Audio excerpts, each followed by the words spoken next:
ဘာကတ်ယောဂတဲ့ဖြစ်လာနေသလားနီပါဗိုင်းရပ်စ်အန်ဒီ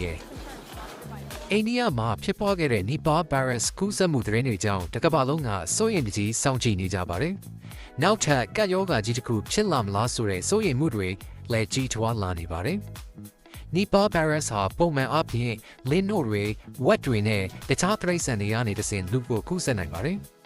အိန္ဒိယနိုင်ငံကစတင်ခဲ့တာဖြစ်ပြီးအာရှတဝါကလေဆိပ်ကြီးတွေမှာခရီးသွားတွေကိုဗိုင်းရပ်စ်ရှိမရှိစစ်ဆေးမှုတွေပြုလုပ်နေပါပြီ။ဒီဗိုင်းရပ်စ်ရဲ့ရောဂါလက္ခဏာတွေကတော့ဖျားနာတာ၊ကင်းထန်စွာခေါင်းကိုက်တာ၊ကြွက်သားတွေနာကျင်တာ၊အသက်ရှူရတာခက်ခဲတာနဲ့နောက်ဆုံးမှာတော့ဦးနှောက်ရောင်ခြင်းအထိဖြစ်ပွားနိုင်ပါတယ်။နီပါဗိုင်းရပ်စ်ရဲ့သေဆုံးနှုန်းက25%ကနေ85%အထိမြင့်မားလာတာကြောင့်အလွန်အန္တရာယ်များနေပါတယ်။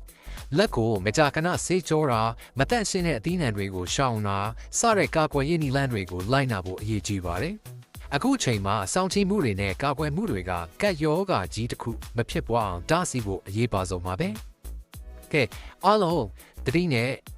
နေထိုင်ပြီးတော့ကျမ်းမာပျော်ရွှင်တဲ့နေ့လေးကိုရရှိပိုင်ဆိုင်နိုင်ကြပါစေ။ Bye for now.